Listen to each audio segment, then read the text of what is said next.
آج بھی وہ سب مل کر ان کے بستر میں آ گھسے تھے۔ انہیں نیک دل شہزادی اور ظالم جن کی کہانی سناتے سناتے فخرالنساء نے کب کہانی کا رخ اپنی بیٹی زکیہ کی طرف موڑ لیا تھا کہ اماں کے لیے دودھ کا گلاس لاتی ندرت یہ ذکر سن کر وہیں باہر سے پلٹ آئی۔ کیوں بھائی، کیا ہوا ندرت، دودھ واپس لے آئی ہو؟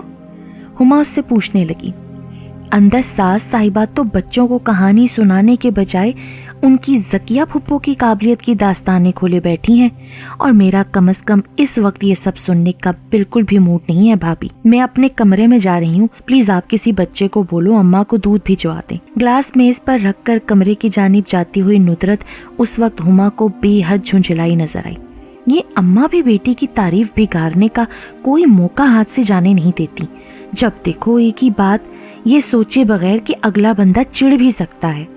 ندرت کے لیے دل میں ہمدردی کے جذبات لیے ہما منہ میں بڑبڑانے لگی۔ دادی، کیا ہماری پھپھو پڑھائی میں بہت لائق تھیں؟ اندر ندرت کی ہی بیٹی فریال دادی سے پوچھ رہی تھی۔ تو ہاں نا، تمہاری پھپھو پڑھائی میں بڑی ہی اچھی تھی، پورے خاندان میں سب سے زیادہ ذہین وہی تو تھی۔ پھر تو دادی میں بھی زکیہ پھپھو کی طرح خوب سارا پڑھ کے بورڈ میں پوزیشن لوں گی۔ ننھی فریال کے بہت بڑے ارادے پر تو دادی کو بے تحاشا پیار آ گیا اور اسے چوم کر بولی، شاباش میری بچی، اپنے ماں باپ کے لیے باعث فخر بنو، اور کوئی بھی ایسا غلط کام جس سے انہیں ندامت اٹھانا پڑے اس سے کوسوں دور رہنا۔ فخرالنساء کے ایک بھائی محکمہ فشریز میں آفیسر تھے۔ اس بار سردیوں میں انہوں نے بہن کو ڈھیر ساری مچھلی بھجوائی۔ دونوں بہوؤں کے ساتھ مل کر مچھلی صاف کرنے کے دوران حسب عادت اس میں سے بیٹی کا حصہ نکالنا نہ بھولی تھی۔ یہ 5 دانے زکیہ کے ہیں، لو بھائی لڑکیوں، اب ساری مچھلی دھو کے چھنی میں رکھو، میں اتنی دیر میں اسے مسالہ لگاتی ہوں، پہلے زکیہ کو بھی پکڑاؤں۔ باہر جاتی ہوئی فخرالنساء نہ جانے کیا سوچ کر رکی اور پھر گویا ہوئی۔ اپنے گھر میں بے شک اچھے سے اچھا کھاتی پکاتی ہے زکیہ، کیا کروں بیٹا، ماں ہوں نا، اسے دیے بنا رہ نہیں پاتی۔ سچ کہوں تو وہ اس گھر اور سب بڑے بچوں کے لیے اتنی دعائیں کرتی ہے، مجھے تو لگتا ہے کہ یہ اسی کی دعائیں ہیں جو اللہ نے ہمیں رزق سے مال کی فراوانی عطا کر رکھی ہے۔ دونوں بہوئیں فرما برداری سے ساس کی باتیں سن رہی تھیں۔ ارے بیٹا، تمہارے سسر کہا کرتے تھے کہ ہماری زکیہ بڑی بختوں والی ہے، جب سے پیدا ہوئی ہے نا ہمارے گھر میں خوشحالی ہے، اور جس روز سے بیاہ کر سسرال گئی ہے اس کا میاں لاکھوں میں کھیل رہا ہے۔ اللہ پاک نے بڑے رنگ لگا رکھے ہیں میری زکیہ کو۔ مچھلی کا لفافہ اٹھائے پھر اماں تو باہر نکل گئی۔ ساس کے جاتے ہی ہما کی آواز بلند ہوئی، ارے جانے کہاں کہاں سے اپنی منطق ڈھونڈ لاتی ہیں، یہاں ان کے حساب سے تو رافع اور عامر کا کاروبار چلانے اور بڑھانے میں بھائی ہم بہوؤں کا تو کوئی کمال نہیں، ہمارے نصیب کا کچھ ذکر نہیں، جو ہے زکیہ آپا کی دعا سے ہی ہے جن سے ہمارا گھر چلتا ہے۔ جب تک اماں کی زندگی ہے نا کر لے عیاشیاں زکیہ آپا، بعد میں ہم نے کون سا پوچھنا ہے انہیں، کیوں اپنے بچوں کا کچھ نہیں سوچنا کیا؟ ساری زندگی آپا کا گھر ہی تو نہیں بھرنا نا۔ ہما کے بعد ندرت نے بھی دل کی بھڑاس نکالنے میں دیر نہ کی۔ جب بیچاری ماں فخرالنساء کا انتقال ہو گیا تو ایک بیٹی کی حیثیت سے زکیہ آپا نے بھی اپنی ماں کے جانے کا بڑا صدمہ لیا۔ ان کے چہلم تک باقاعدگی سے آ کر وہ ان کے کمرے میں ہی بیٹھ کر قرآن پاک پڑھا کرتی۔ اس کے بعد تو انہوں نے آنا بالکل کم کر دیا۔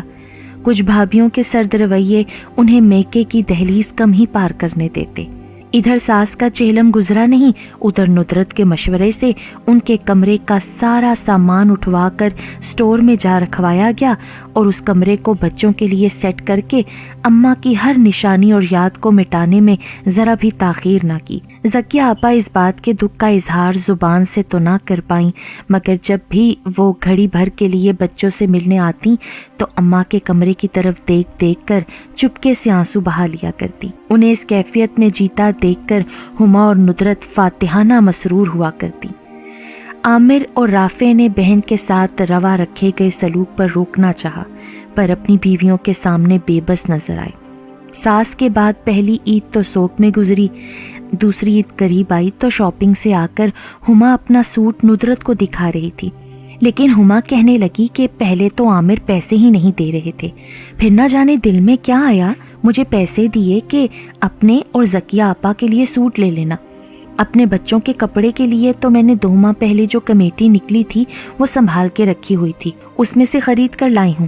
اور یہ رہا آپا کا سوٹ، کپڑے کی عام دکان سے خریدا گیا معمولی سے پرنٹ اور رنگ والا سستا سا سوٹ نکال کر وہ ندرت کو دکھانے لگی۔ ارے کون سا سستا ہے بھابھی، پورے 1200 روپے میں آیا ہے، کوئی آپا ہمارے جوڑوں پر تو نہیں بیٹھی ہوئی نا، میں نے تو بس عامر کے کہنے پر فرض پورا کرنا تھا سو کر دیا، حالات اچھے ہوں گے نا جب دیکھا جائے گا، ابھی تو ان کے دونوں بچوں کو عیدی بھی رہتی ہے نا۔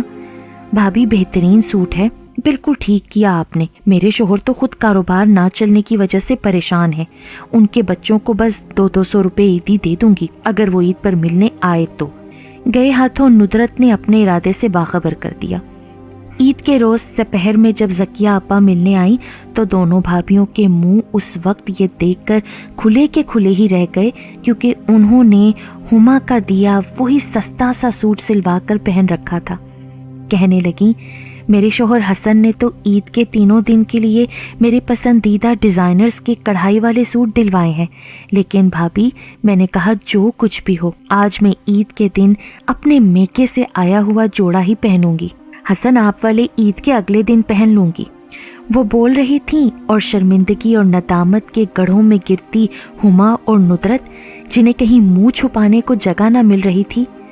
زکیہ آپا خالی ہاتھ نہیں آئی تھی، کیک، مٹھائی، بچوں کے لیے کھلونے، عیدی اور اس کے ساتھ ساتھ اپنے بھائیوں اور دونوں بھابھیوں کے لیے اپنے جیسے حسین شاندار ڈیزائنر کڑھائی والے سوٹ لائی تھی۔ ارے آپا اتنا سب کچھ کس لیے، ہم نے آپ کو دینا ہے، لینا تو ہرگز نہیں۔ دونوں بھائیوں نے انہیں منع کرنا چاہا تو وہ مصنوعی ناراضی سے بولی، ارے میں تم دونوں سے بڑی ہوں اور بڑوں کو انکار نہیں کرتے، جب تک میرے اماں ابا زندہ رہے نا تو میں بھی میکے کے مان میں چھوٹی ہی بنی رہی، اماں جو کچھ دیا کرتی میں خوشی سے پکڑ لیا کرتی، مگر اب تو نہیں۔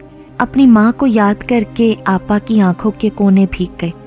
اللہ میرے میکے کو شاد رکھے، بڑی بہن ماں کے برابر ہوتی ہے، اس لحاظ سے اب میرا فرض بنتا ہے کہ میں تم سب کا خیال رکھوں۔